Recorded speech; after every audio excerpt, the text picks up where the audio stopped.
जब हम पैदा हुए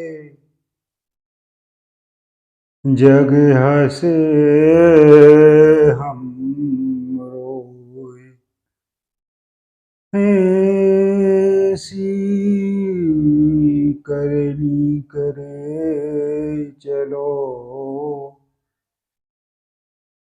हम हंसे जग रोए।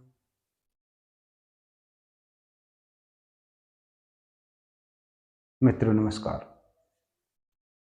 आज हम कबीरदास जी की मशहूर भजन चदरिया झीनी रे झीनी पर चर्चा करेंगे। कबीरदास साधारण व्यक्ति और साधारण सी बात, जब कोई पैदा होता है तो लोग खुश हो जाते हैं और बच्चा रोता है, उसको क्या पता, किसी को पता होता है, किसी के वश में होता है कब पैदा होना कब मर जाना। तो कबीरदास जी कहते हैं जब हम पैदा हुए होंगे तो लोग हंसे होंगे, हम रोए होंगे। अब लेकिन उस चीज की पुनरावृत्ति नहीं होना चाहिए कि जब हम मर जाएं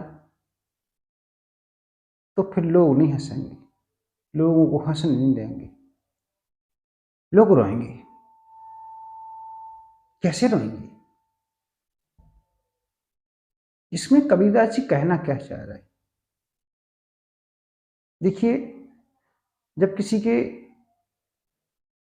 बुरे कर्म होते हैं, दूसरों को सताना, हिंसा, अपराध, तो लोग बड़े प्रसन्न होते हैं। चलो एक पागल कुत्ता तो मरा, लेकिन अच्छे कर्म होते हैं तो लोग रोते हैं। हम भजन पर आते हैं। कबीरदास जी कहते हैं, चदरिया झीनी रे झीनी, चदरिया झीनी रे झीनी, हे राम नाम रस भीनी, चदरिया झीनी रे झीनी, अष्टि कमल का चरका बनायो, पांच तत्व की पानी, अष्टि कमल का चरका बनायो, पांच तत्व की पानी, इनो दस मास बुनन में लागे, मूर्ख ने लिखीनी चदरिया झीनी रे झीनी। कबीरदास जी और हमें क्या अंतर है? हम इसे मैं समझते हैं और कबीरदास जी इसे चादर समझते हैं। यही बुनियादी फर्क है। हमने इस शरीर को मैं समझ लिया है, जबकि मेरा कहना सही है। कबीरदास जी क्या करें? मेरी चादर। कैसे बनी चादर? अष्टकमल का चरखा बनाया, जो अष्टकमल होते हैं।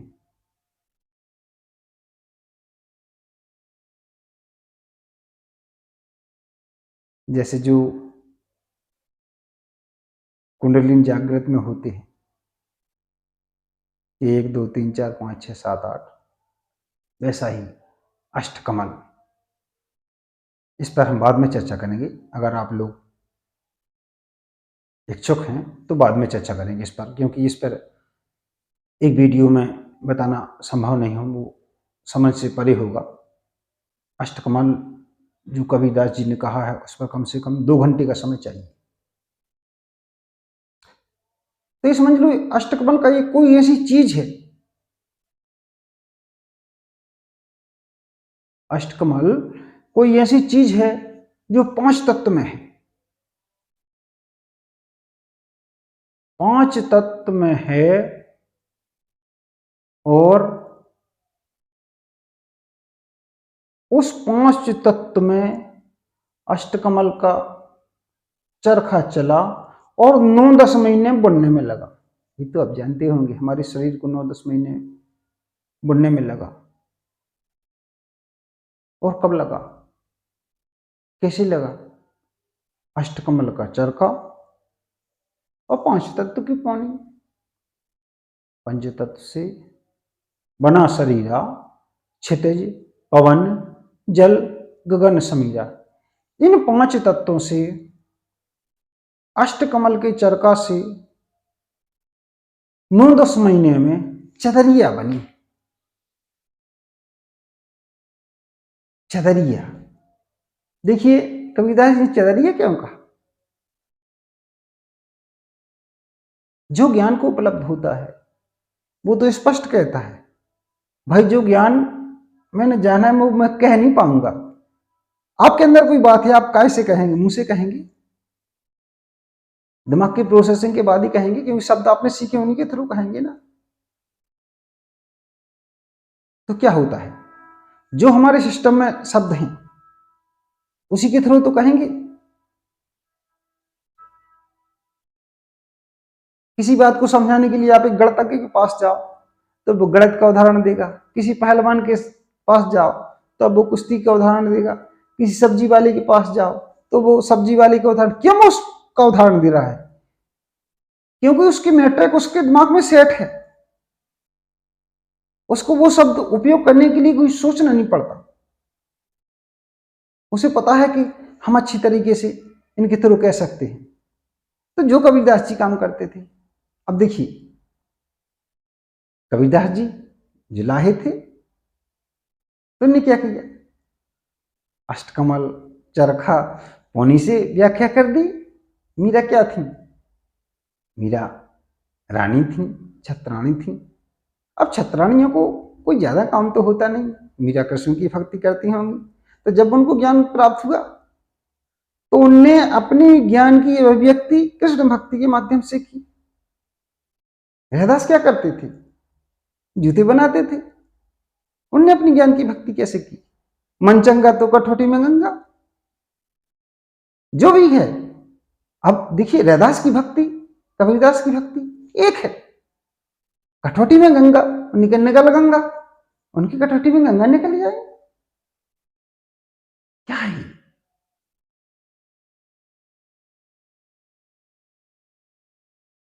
ये वो है जो हमारी इंद्रियों से परे है, जिसकी हमारा दिमाग व्याख्या नहीं कर सकता। ये वही है।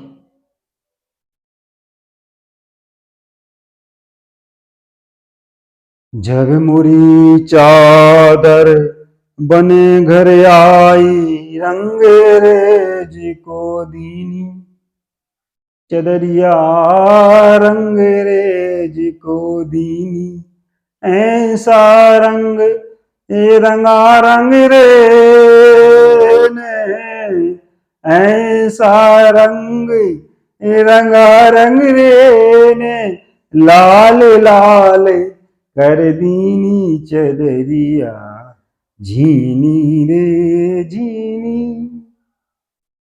जब कबीरदास जी की चदरिया बन के आ गई तो कहां चली गई? चदरिया बनी, हमारी बनी, तुम्हारी बनी, सबकी बनी। अब उस पे क्या है, चदरिया जो बनती है ना तो वो तो प्योर कॉटन की बनती है, उसमें कोई कलर थोड़ी होता है। अंग्रेज को दे दी, गुरु को दे दी। अब गुरु क्या करेगा? उस पर रंग चढ़ाएगा। गुरु करता ही क्या है? केवल रंग चढ़ाता है, केवल इशारा करता है, केवल संकेत देता है। यही गुरु को काम है। लेकिन हमारी समझ से क्या है, जब कोई संकेत देता है, इशारा देता है, तो हम अपनी जिम्मेवारी उसी पर थोप देते हैं। तो चलो भाई अब गुरु जी अब ऐसा करो, अब वो हमें कथा करवाना है, कोई पाठ करवाना है, तो करना तो हमें चाहिए, लेकिन अब हमारे बिहाफ पे आप कर दो, आप उसका पारिश्रमिक ले लेना, ये गलत है। अरे भाई कोई व्यक्ति खाएगा, आप कैसे संतुष्ट हो जाएंगे? जो खाएगा वही संतुष्ट होगा ना। ये क्या है, शॉर्टकट है। जबकि सत्य का कोई शॉर्ट कट नहीं है भाई। सत्य इतने करीब है कि जिसका शॉर्टकट बनाया ही नहीं जा सकता। शॉर्टकट का भी शॉर्टकट, उसका आप क्या शॉर्टकट निकालना भाई?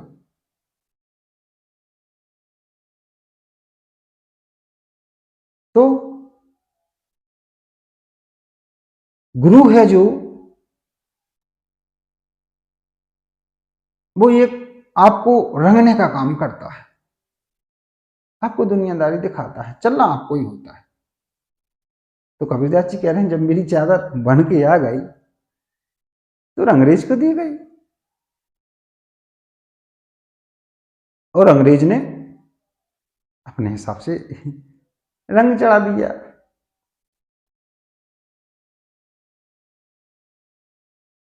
तो जो रंग है, रंग एक रंग है, मौलिक चीज नहीं। मौलिक चीज क्या है? चादर। आगे कबीरदास जी कहते हैं, चादर ओढ़े शंका मत करियो, 2 दिन तुमको दीनी।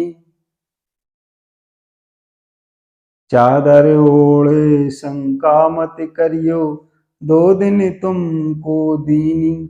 मूर्ख लोग भेद नहीं जाने, दिन दिन मैली कीनी चदरिया झीनी रे झीनी।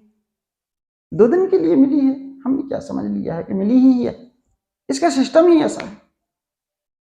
अब देखो कोई पहलवान होता है,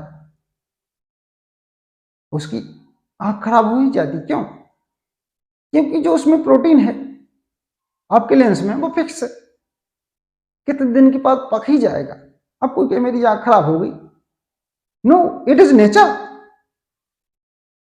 इसमें खराब होने की कोई बात ही नहीं। तो इस व्यर्थ में कि ये खराब नहीं होगी, मरेगी नहीं, देखिए इस चादर की उम्र है, आपकी नहीं। प्रॉब्लम क्या है कि हमने चादर को मैं समझ लिया है और चादर को नष्ट होना है, तो हम सोचते हैं कि मैं नष्ट हो जाऊंगा। यही प्रॉब्लम है, क्योंकि चादर तो नष्ट होनी है। आप देखते हैं दादा मर गए, बब्बा मर गए, पड़ोसी मर गए, तो बड़ी चिंता होने लगती है कि मैं भी मर जाऊंगा। मैं कैसे मरेगा? शरीर ही मरेगा। और जब तक आपने अपने आप को शरीर समझा है तब तक आप मृत्यु के भय से ग्रसित हैं। जिस दिन इसे आप चादर समझ लेंगी, अब देखिए, अब चादर चादर आपकी फट जाती है तो आप रोते हैं क्या? फेंक देते हैं बाजार से दूसरी लाते। आपका कुर्ता फट जाता है तो रोते हैं क्या? फेंक देते हैं बाजार से दूसरी लाते हैं। वही तो कबीरदास जी कह रहे हैं, ये चदरिया है, मैं नहीं हूं। लेकिन हम मैं समझते हैं तो प्रॉब्लम होती है।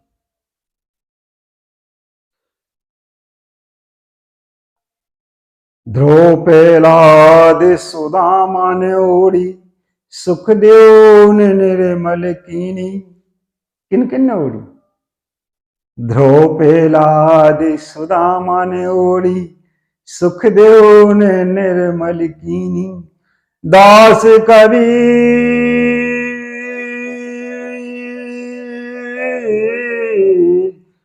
ये दास कबीर ने ऐसी ओढ़ी, ज्यों की त्यों धर दीनी चदरिया झीनी रे झीनी, झीनी रे झीनी। किन किन ने ओढ़ी? ध्रुव, ध्रुव ने ओढ़ी, उड़ के फेंक दी। वो तारा के रूप में है प्रहलाद। क्या माता, क्या पिता, क्या भाई, क्या बंधु।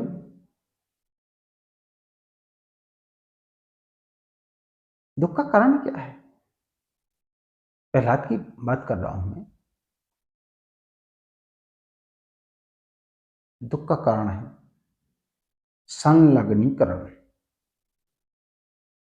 किसी को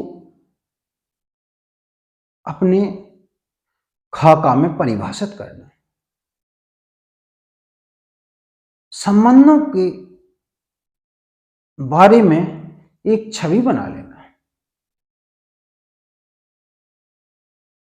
अब छवि बनी है, हमने बना ली कि हमारा कोई संबंधी ऐसा होना चाहिए, वैसा होना चाहिए। अब उसको थोड़ी पता है कि आपने क्या छवि बना कर रखी है। वो तो जैसा है सो है, वो उसका नेचर है। तो वो आपके अकॉर्डिंग नहीं होगा तो छवि टूट जाएगी, तो आपको दुख होता है। तो छवि बनाई क्यों? क्योंकि आपने शरीर को मैं समझा है। जब आप शरीर को मैं नहीं समझेंगे तो छवि बनने का सवाल ही नहीं है। क्यों? क्योंकि जहां तुम हो तो वो जहां है उसको आप जहां का तहां देख लोगे। इसे मैं फिर से दोहरा हूं, थोड़ा क्या बहुत ही क्रिटिकल पॉइंट है। जहां तुम हो, शरीर नहीं, जहां तुम हो, तो जिसकी तुम छवि बना रहे हो वो भी वही है। अगर तुम अपने मूल में हो तो उसको उसके मूल में देखोगी तो छवि का कोई प्रश्न नहीं है, क्योंकि तुम पाओगे कि तुम्हारा मूल और उसका मूल एक ही है। फिर छवि बनाने का तो कोई औचित्य ही नहीं है, कोई प्रश्न नहीं है। जब छवि बनी हैगी ही नहीं तो टूटने का भी कोई प्रश्न नहीं है। क्या कह रहे हैं? ध्रुव पहला सुदामा,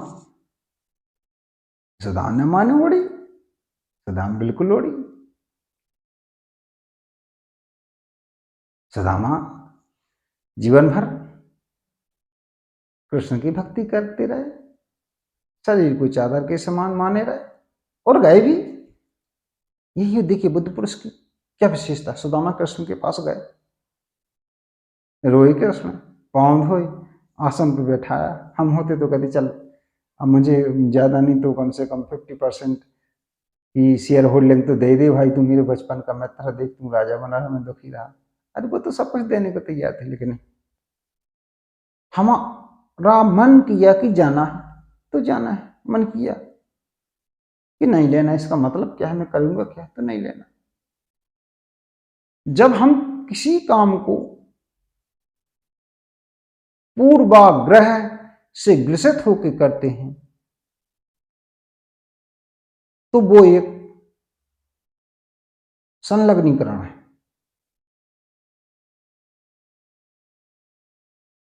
तो सुदामा गए मिलने, मिलने का कुछ लेने भी गए, लेकिन उन्होंने देखा नहीं लेना व्यर्थ है तो नहीं लिया। ऐसा थोड़ी है कि हम गए लेने तो लेके ही आए क्योंकि हम घर के बोल के आए हैं कि लेके आए, नहीं, घर से बोल के आए थे, गए थे लेने, लेकिन वहां उचित नहीं लगा तो नहीं लिया। सुखदेव ने निर्मल की नहीं, सुखदेव की तो कहना ही कुछ। सुखदेव के संबंध में कहानी है कि वो बड़ी ज्यादा थी, ज्ञानी थी, और उनकी ऐसी तीक्ष्ण वाणी थी कि वो व्यक्ति को मृत्यु के भय से मुक्त कर देते थे। निर्मल सुख देखिए, कबीरदास जी इतने पहुंचे पहुंचे हुए संत हैं, मतलब कि वो है ही नहीं, मैं है ही नहीं। तभी वो सुखदेव को क्या कहते हैं, सुखदेव ने निर्मल की नहीं ओढ़ी, तो सबने, ध्रुव पहला सुदामा सबने ओढ़ी, लेकिन सुखदेव ने तो उसको निर्मल ही कर दिया। कैसे कर दिया निर्मल? आप देखो, ऐसा समझे, एक कांच है, आईना है, आईना के पीछे एक केमिकल पता होता है, तभी हम अपनी छवि को उसमें देख पाते हैं। मान लो कांच के पीछे वो केमिकल नहीं पता है तो क्या आप अपनी छवि उसमें देख पाएंगे? नहीं। तो सुखदेव ने क्या है, सुखदेव के पीछे कोई पता ही नहीं, सुखदेव है ही नहीं, मैं है ही नहीं। सुखदेव के पीछे कुछ नहीं पता, आर पार, नथिंग एल्स।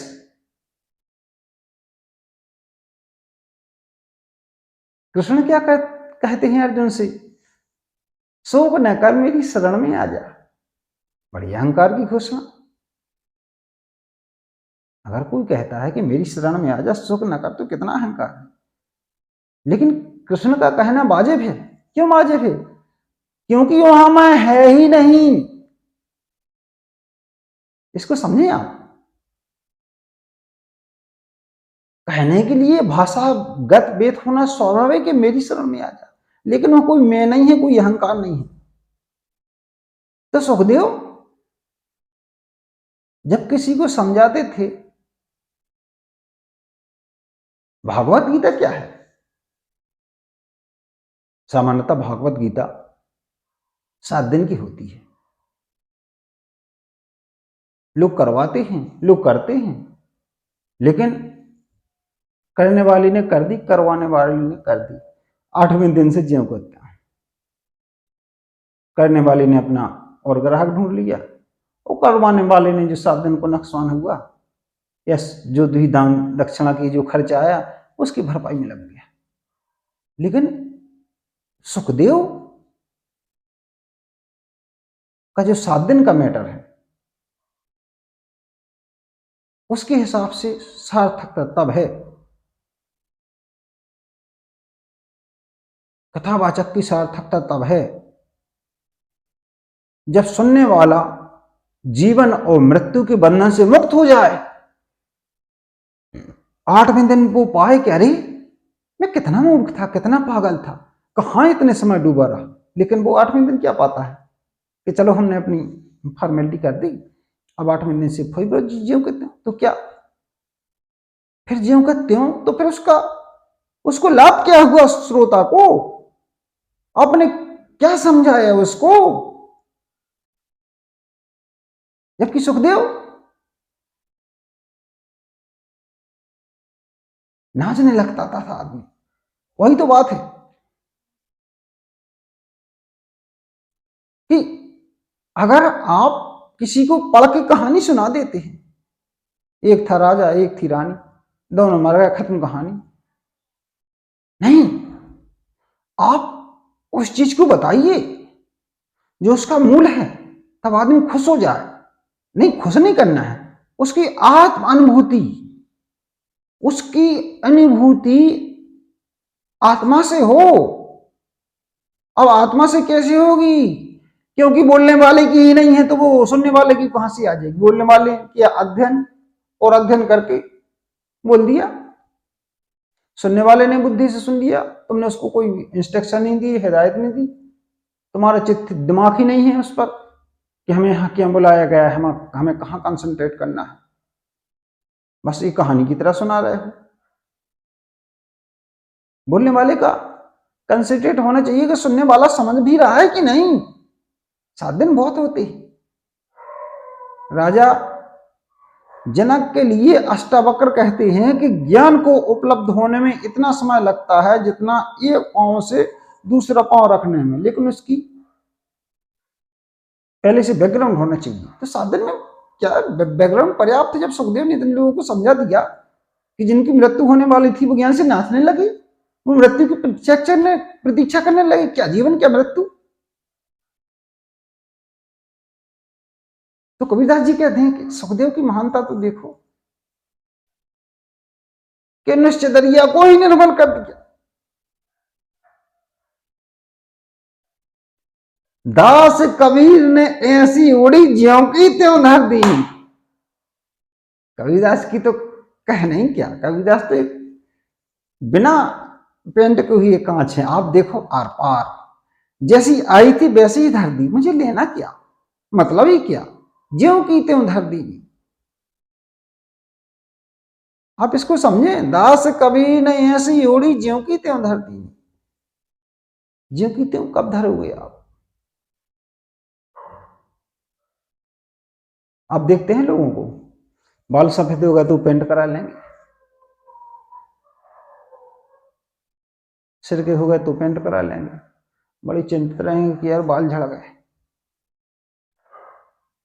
क्या है बाल झड़ना? इसको क्या क्या मतलब? ज्यों की तो नहीं धर रहे आप चदरिया पे। उस पर आप एक्शन कर रहे हैं। और एक्शन क्या करना, तुम क्या होते कौन हो चदरिया पर एक्शन करने वाले की प्रकृति के साथ एक्शन करने वाली? जिसने बनाई है वो एक्शन करेगा, तुम तो देखो, अनुभव करो, अनुभूति करो। देखिए मैं एक्शन की बात बताऊं, जिन लोगों ने भी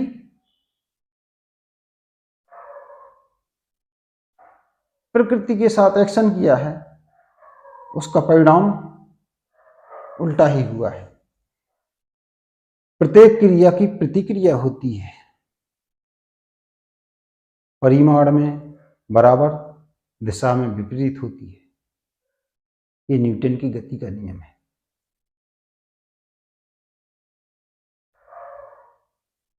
आप बहुत बड़े विद्वान हुए आइंस्टीन,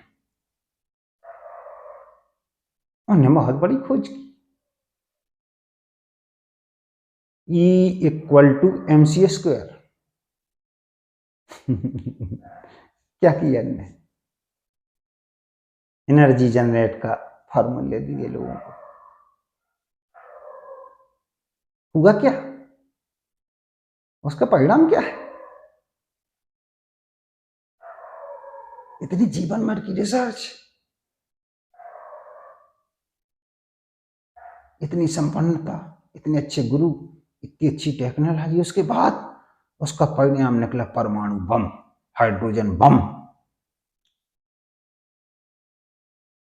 E=mc² के फार्मूले से ही बम निकले हैं भाई, उसके पहले बम नहीं थे। ये क्या है? आप जितने बाहर जाएंगे उतना ही गलत होगा, आप जितने अंदर जाएंगे। क्यों? क्योंकि कबीरदास जी अंदर गए। क्या कह रहे हैं? ज्यों की त्यों धर देनी, ज्यों की त्यों धर दो ना भाई। आज भी प्रासंगिक है, कबीरदास जी 500 साल पहले रहेंगे, सुखदेव 5000 साल पहले रहे होंगे। वो क्या निर्मल धर दी, निर्मल ही किया मैंने भाई, सुखदेव ने निर्मल ही किया। तो कहने का आशा ये है कि हम कुछ नहीं, हमने इसको मैं समझ लिया है जो कि एक हार्डवेयर है, और इसको सुरक्षा और संचालन के लिए एक मन दिया है जो कि सॉफ्टवेयर है। कभी तन की समस्या, कभी मन की समस्या। क्यों? क्योंकि मैं क्या है? मैं का कोई अस्तित्व है? आप देखते हैं कहीं कि मैं हूं? ये तो मेरा शरीर है, मैं तो नहीं। फिर मैं है कहां? देखिए, मैं एक विचारों की उपज है, कृपया ध्यान दें। मैं कहीं नहीं हूं। विचार ने खुद को सरवाइव करने के लिए एक केंद्र बना दिया मैं के रूप में। जैसे कोई सैनिक एक अपना वो सेंटर बना लेता है, बंकर बना लेता है कि चलो यहां से छुप के हम चारों तरफ हमला करेंगे। वैसे ही विचार ने इस शरीर की सुरक्षा के लिए एक मैं रूपी बंकर बना लिया। तो मैं क्या हुआ?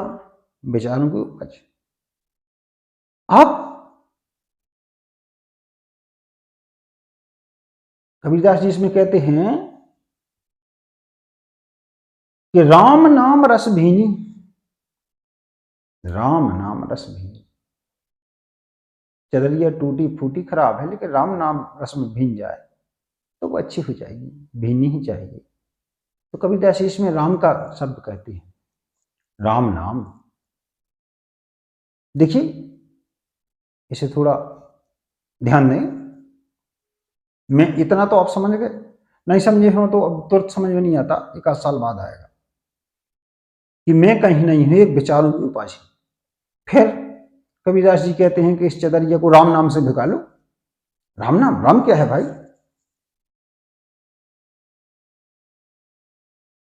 क्या है राम? राम भगवान।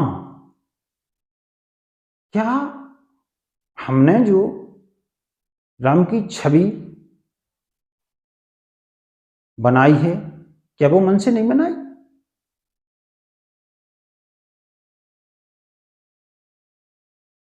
मन से ही बनाई है। क्यों बनाई मन से?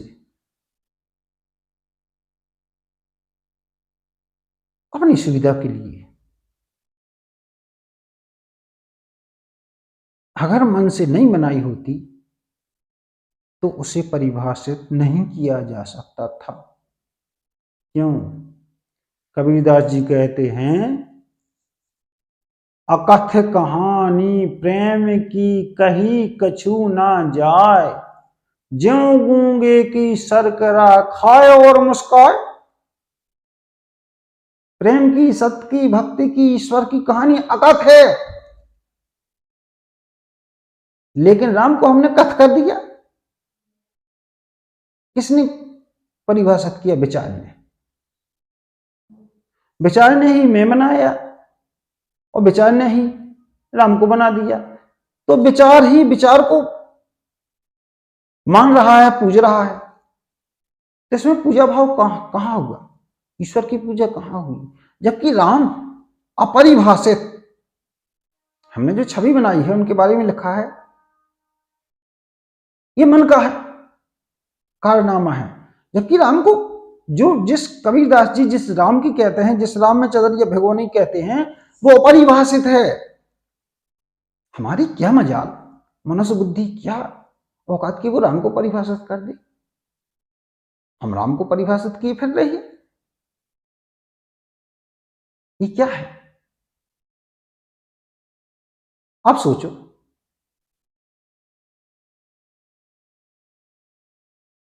आप में इतनी क्षमता है कि आप राम को परिभाषित कर सके? नहीं ना। तो फिर कैसे परिभाषित कर सकते हैं? तो जिसे परिभाषित ना किया जाए वो राम है। तो राम के वास्तविक स्वरूप को देखने के लिए आपको जो राम की परिभाषाएं दी गई हैं, जो छवियां दी गई हैं, जो कथाएं दी गई हैं, उनसे मुक्त होना पड़ेगा। क्यों? क्योंकि वो तो एक परिभाषाएं हैं, जबकि राम अपरिभाषित हैं। किसी की कोई क्षमता नहीं है कि वो राम की परिभाषा दे दे, उनके आकार की, उनके गुण की, उनकी दोष की, उनकी क्षमता की। राम को हमने, लोगों ने परिभाषित कर दिया कि वो युद्ध कर रहे हैं। अरे क्या युद्ध? राम में ही सब है। राम में ही राम है, राम में ही रावण है। इसमें युद्ध जैसी कोई बात ही नहीं है भाई। तो फिर जिस राम की बात कह रहे हैं कबीरदास जी कि अपनी चदरिया को उस राम नाम के रंग में भिगोना है जो अपरिभाषित है, तब आप पाएंगे कि मैं तो हूं ही नहीं, विचार तो है ही नहीं। विचार की जो कल्पनाएं थी ईश्वर के संबंध में, मेरे संबंध में, शरीर के संबंध में, वो तो है ही नहीं। वही भक्ति है। वही कबीरदास जी कह रहे हैं कि इस चदरिया है, इसके अहंकार में मत आओ। जिस प्रकार ध्रुव पहला सुदामा बुद्ध पुरुषों में उड़ी है, उसी प्रकार इसे आप चदरिया के रूप में ओढ़ो और बने तो सुखदेव की निर्मल वाणी की तरह चदरिया को निर्मल कर दो। नहीं तो दास कबीर ने ऐसी ओढ़ी ज्यों की त्यों धर दी। नहीं, इससे कोई बात ही नहीं कि ज्यों की त्यों धर दो। भाई मैं करता हूं ही नहीं। इसमें एक कहानी और प्रासंगिक है, ज्यों की त्यों धर दी। रैदास के संबंध में। रैदास और कबीरदास समकालीन संत थी। मैंने एक प्रसंग में बताया भी आपको इसके पहले कि मन चंगा तो कठौती में गंगा। अगर आप पूर्वाग्रह से ग्रसित होंगे तो उस पर कमेंट भी कर देंगे कि कैसे हो सकता है, लेकिन आप थोड़े भी अंदर जाएंगे तो पाएंगे उनकी महिमा का इस कथा से कुछ रस लिया जा सकता है। उनका जो काम था वो करते थे। कबीरदास का काम था चादर बनना, बनाते थे। रैदास का काम था जूते बनाना, बनाते थे। इसमें क्या फर्क है? ये अहंकार है कि मैं और जूते बनाऊं, मैं और चादर बनाऊं। आप किसी बड़े ज्ञानी पंडित पुरुष से कह दो, कोई भी जिसको 20-20 सर्टिफिकेट मिले हों ज्ञानी होने की, बुद्ध होने की कथा कि भैया एक गिलास पानी तो लिया, तेरी ये औकात के मैं और मुझसे पानी मांग रहा है, ये क्या है? ये अहंकार कि मैं इतना बड़ा है, जबकि मैं क्या है? मैं इस बात का संकेत है कि आप ईश्वर से दूर हैं। तो जब काशी में रहते थे रैदास, अब रैदास की क्या कहना, मिलिया गुरु रैदास सा जगी ज्ञान की ज्योत। अरे रैदास को जानना है तो आप मीरा से पूछो, जो बेचारी अपने कृष्ण को ढूंढते, पति को ढूंढते वन वन फिरती रही, जंगल जंगल भटती, नहीं मिला। अरे रैदास ने कहा, बेटी देख, यह तेरा कृष्ण, यह तेरा पति। मीरा मगन होकर नाचने लगी, वाह मिले। उसने कहा मिले गुरु रैदास, मुझसे मेरी औकात क्या है कि मैं रैदास की व्याख्या कर सकूं? क्योंकि ज्ञान को उपलब्ध व्यक्ति की व्याख्या ज्ञान को उपलब्ध व्यक्ति ही कर सकता है, लेकिन कितनी? जितनी समुद्र के पानी को मुट्ठी में भरा जा सकता है। आप समुद्र के पानी को मुट्ठी में भरो और फिर कहो जी है समुद्र, बस कुछ गीला। लेकिन जो समुद्र है, जो उस लेवल के है, वही जान सकता है। मीरा उस लेवल की है। उनने कहा मिलिया गुरु रैदास सा जगी ज्ञान की ज्योत। तो रैदास का महिमा मंडन कोई नहीं कर सकता। केवल जैसे आपको एक बात बताएं, फिजिकली डॉक्टर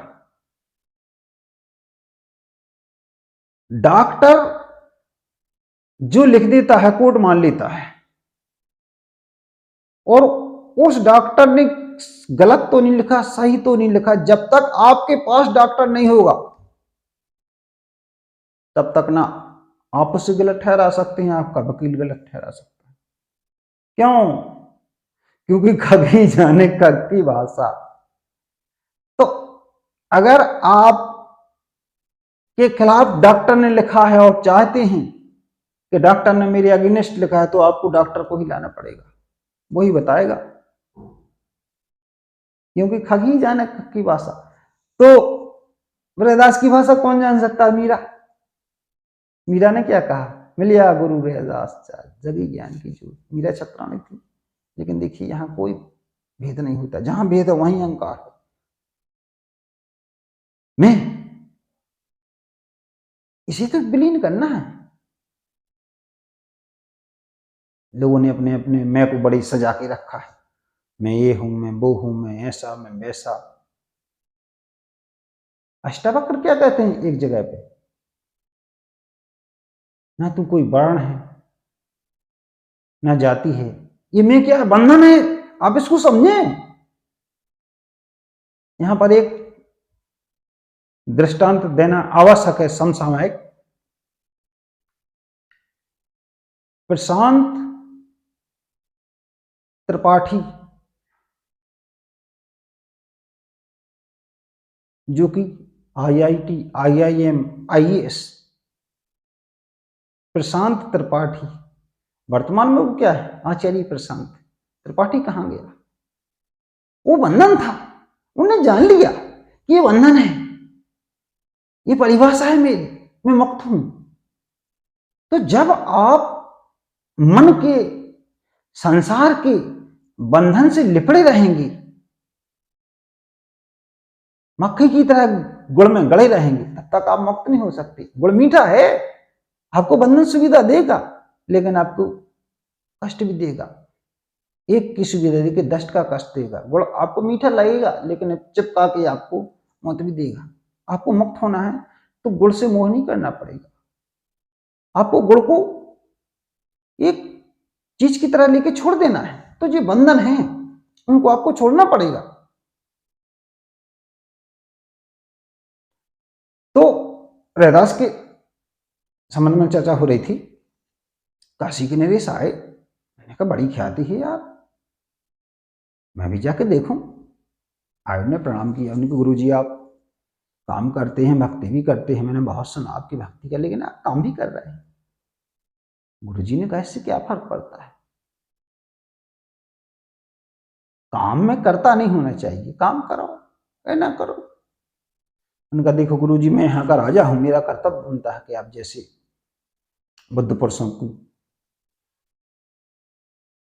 कुछ सेवा करना चाहिए। देखिए आप आए महाराज जी, मेरे लिए खाना लाए, यही मेरी सेवा है। उनके नहीं नहीं गुरु जी मैं चाहता हूँ कि आप कुछ ले लें, मैं आपके लिए भेंट में हीरों का हार लाया हूँ। उन्होंने कहा नहीं महाराज जी, ये क्या, ये कंकड़ पत्थर है, इसका मतलब ही क्या है, हीरा सोना। आप मेरे लिए आज के लिए एक बार के लिए भोजन लाए, यही सर्वोपरि है। एक हीरे मोती के हार कंकड़ पत्थर, इसका औचित्य क्या है। उन्होंने कहा नहीं आप परेशान होते हैं, काम करते हैं, जूते बनाते हैं, बाजार में बेचने जाते हैं, मैं चाहता हूं कि आप उनसे मुक्त हों, ये ना करें तो आपको ये करना नहीं पड़ेगा, तो मैं देना चाहता हूँ। हमने कि यार अब मुझे इसमें कोई रुचि नहीं है। राजा बोले नहीं मुझे देना ही है। जयदास जी बोले कि चलो भाई देना है तो दे दो, अब तुम्हारी, तुम चाह रहे तो दे दो। उन्होंने कहा ले लो। उन्हें कि भाई मैं लेता नहीं, मुझे मतलब ही नहीं, मुझे तो खाना चाहिए, आप लिया मैंने खा लिया। तो राजा भी, पर राजा तो राजा होता है। उसने कहा तो फिर महाराज जी बताओ, मुझे तो देना है। उन्हें चलो ठीक है, संत बड़े दयालु होते हैं, चल तू किसी चीज की रहा है तो मैं क्यों बढ़ू। कबीरदास जी कहते अंधम अंधा ठेलिए दोनों करके कूप। जब राजा ठेल रहा है, रैदास ठेल रहा है, तो रैदास थोड़ी ठेलेंगे। चल भाई तेरे को देना है तो दे दे। उन्होंने कहा ठीक है। तो महाराज जी बताओ, उनका वो छप्पर था, घास की कुटिया आ रही होगी, उनका वहां खोस दे। खोस दिया। रैदास का जो रूटीन था, अपना काम किया बाजार गए। कबीर का रूटीन था, काम किया बाजार गया, बेचा, जो कुछ मिला भोजन किया। 8, 10, 15 दिन बाद राजा ने देखा कि यार मैं उस संत को जो दिया था, लेकिन डेली रूटीन उनके गुप्तचरों ने सूचना दी कि महाराज उनको आप जो दिया है उससे कोई फर्क नहीं पड़ा। गए महाराज जी, हाँ तो कुछ दे गया था मैं। क्या दे गए थे, भूल गए, वो मतलब ही नहीं, जिस चीज से मतलब है उससे भूल ही जाना। सोना चांदी हीरा दे गया था, और आप फिर भी काम करते हैं, काम से क्या मतलब। मैं करता हूं ही नहीं, मैं करता ही नहीं। जो कुछ करता है परमात्मा ही करता है। कपड़ा बन रहा है परमात्मा, जूता बना रहा है परमात्मा, मैं हूं ही नहीं। बेचने जाता है परमात्मा। अरे बड़ा राजा को बड़ा आश्चर्य हो कि सब परमात्मा कर रहा है, करता भाव नहीं, कैसा परमात्मा है। कबीरदास जी के कपड़े बन रहा है, रैदास के जूते बना रहा है। कहा यार वो मैं दे गया था, तो उनके कहाँ रख गए थे, किसको दे गए थे। बोला यहाँ रख गए। तो देखो राजा ने देखा वो जो को त्यों रखा था। राजा बड़े राजनीतिक होते हैं, होंगे ही, क्यों, क्योंकि राज इतनी जानने के नहीं तो राज कैसे कर पाए। उन्हें रखने के साथ साथ कुछ ऐसा पासवर्ड डाल दिया था, जैसे हम पासवर्ड डालते ना, तो उस समय के पासवर्ड ऐसे हैं, कुछ पर ऐसा तिनका लगा दिया, कहीं ऐसा तिनका लगा दिया, कम से कम देखे अभी तो पता तो चले। ठीक है, खुशा रहा है, लेकिन देखने मात्र से पता चल जाएगा देखा भी कि नहीं। राजा ने देखा, इसने देखा ही नहीं भैया संत ने। ये क्या है? बाह्य से पूर्ण मुक्ति, केवल चैतन्य में विश्राम, ईश्वर में विश्राम, अनंत में विश्राम, अनंत में विश्राम होकर अनंत हो जाना। वही राधास की कहानी, वही कबीर की कहानी, वही मीरा की कहानी, कि केवल और केवल आपको चैतन्य में विश्राम करना पड़ेगा, और आप जिस चेतना के अधिकतम निकट है वो आप हैं। आपके अंदर की चेतना, उसको महसूस कीजिए और अपने जीवन को सफल बनाइए। नमस्कार।